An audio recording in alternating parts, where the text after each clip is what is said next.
I have found the perfect man to be the next president. Stay tuned, everybody. I'll tell you all about it. Hey, for the best meat you have ever eaten, check out samsbutchershop.com. Go and shop around. When you go to checkout, enter the promo code Triple T for a 5% discount. Check it out. Hello, everyone. Welcome to the channel. Happy Sunday to you all. Trailer Trash Tim. How's your mom and them? I'm sitting in my rolling office/studio. I'm having to get a little bit of work done today. Really busy. And I'm pulling trailer number 3, right? Thank you for being here. I really do appreciate it. Real quick, if you'd go ahead and hit the old thumbs up button down below, that would be fantastic. If you have not yet subscribed to the channel, just remember our 2 rules. This is a no mask channel. You cannot wear a mask and be a subscriber to this channel. You can watch, you can visit, but you can't join. No mask, no face diapers on this channel. And number 2, you can't be an illegal alien. You got to be a legal alien of your country. Those are our 2 rules. Our standards are high. But the Trailer Trash Tim channel is made up of legal people, legal citizens of their country, and people who are bright enough to understand that wearing a face mask is stupid. And that's why we don't do it. So they're not allowed.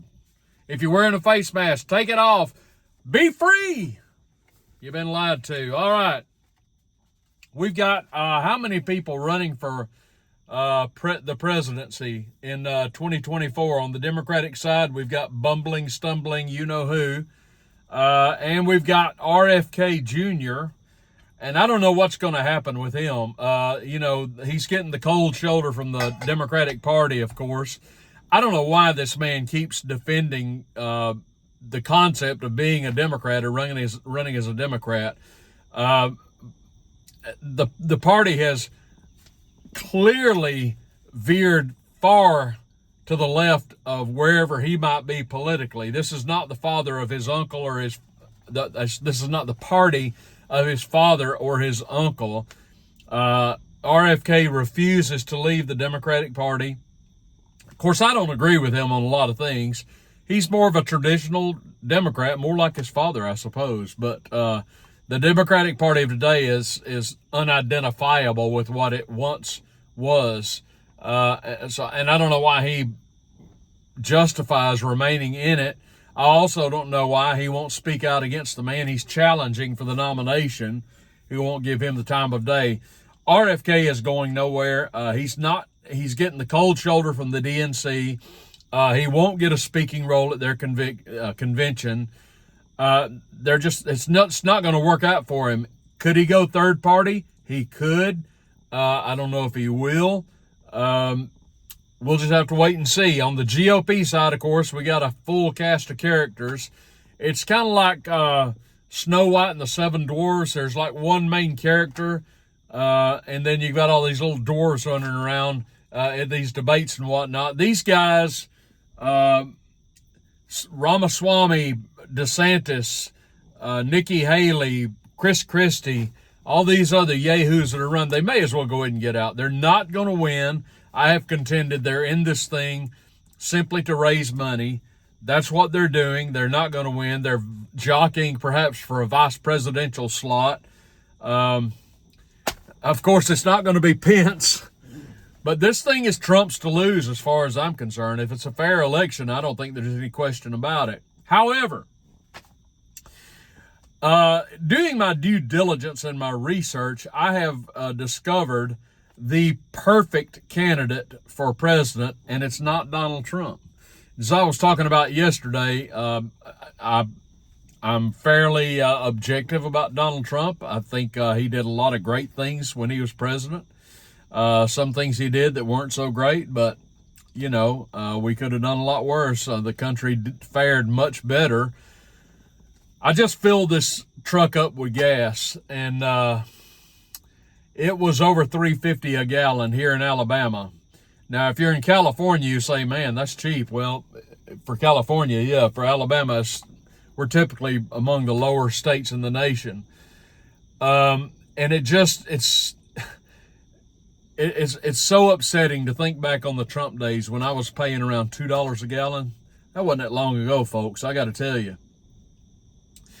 And, of course, Trump was asked recently, what would you do about this? And he repeated the Sarah Palin line, drill, baby, drill. There's no reason for us not to be using our own resources. Under Trump, we were a net exporter of oil. It's not that way anymore. Of course, the first thing that this half-wit in office did was shut down the Keystone Pipeline, killing good union jobs. And just recently, within the last week or two, he has canceled more oil leases in Alaska, which is only going to drive up the price of oil. Saudi Arabia is playing footsie with Russia, with India. I mean, look, the world is changing, and we don't run the show like we once did. And we can't control these things, and we should not be dependent on OPEC nations for our oil when we've got our own oil. It makes no sense. So this is a problem that is fixable, and Trump understands that, and I think, he fixed it once before. He could do it again. But anyway, I found a candidate that everybody might like even more so than Donald Trump. I know I would if I could promote this guy. And I'm going to identify him at the end of the video, so stay tuned and let's see how you feel about him. He was interviewed this past week. He is running for the presidency. And he said some things that will really make you sit up and take notice. This man is a rabid anti-socialist and communist.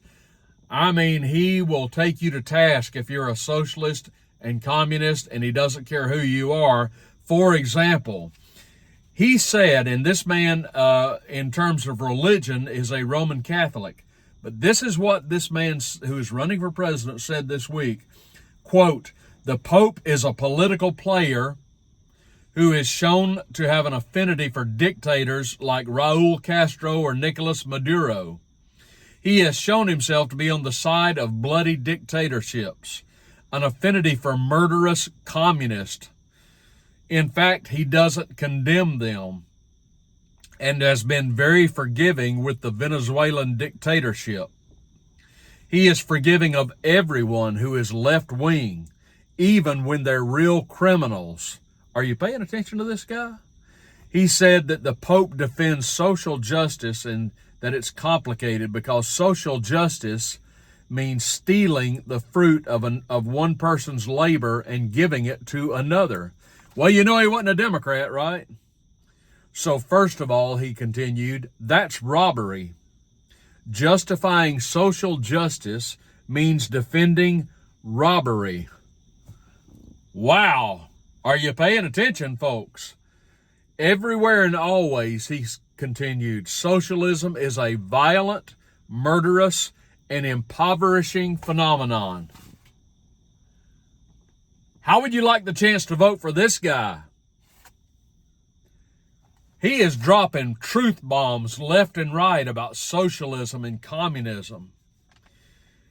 He said, he continued, he was asked about inflation, and he said he contended that government spending is the sole cause of inflation.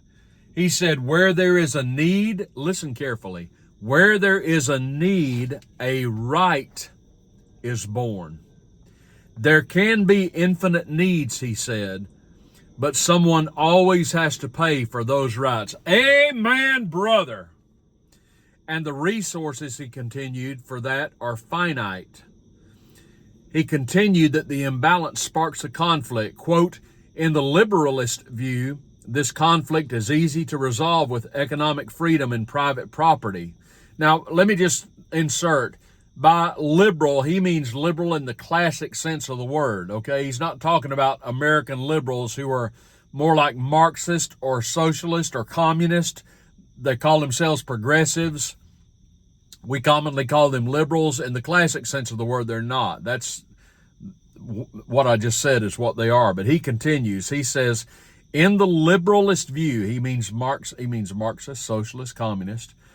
This conflict is easy to resolve with economic freedom, preach, and private property.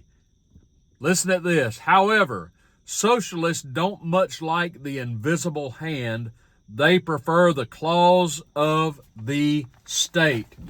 Man, when I heard this, I said, how can I vote for this man? When is he going to appear on the ballot? I found my guy. This is the guy who is speaking my language.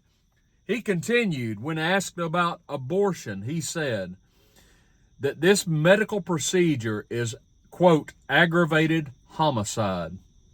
He said that people who support abortion are socialists. Socialist, he said, socialist hands are stained with blood. They believe themselves to be God. They are heretics. Wow.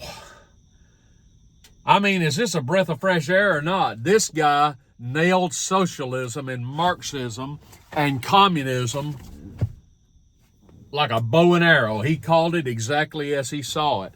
I got good news and bad news for you folks about this man. The good news is it appears he is going to be elected to the presidency. Great news. The bad news is he ain't an American.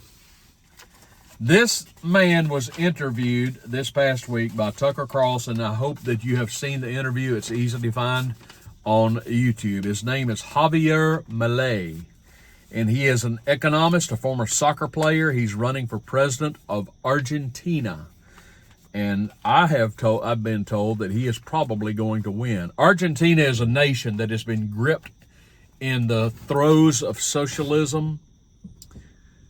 You could even say communism for the last 100 years. But here comes this breath of fresh air who follows the economic theories of F.A. Hayek, Ron Paul, Murray Rothbard in all likelihood, I can't think of the man's name. He appeared on Donahue years ago. Milton Friedman.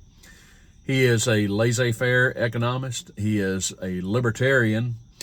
He is all for economic freedom. He is a hater of socialism and communism. And he's probably going to be the next president in Argentina. And what they have experienced hyperinflation. They have been impoverished because of a century of socialism and communism, and he's coming into office, if he's elected, to change all that. It's interesting that he noted this is a not so subtle effect of socialism and communism, and it's so true.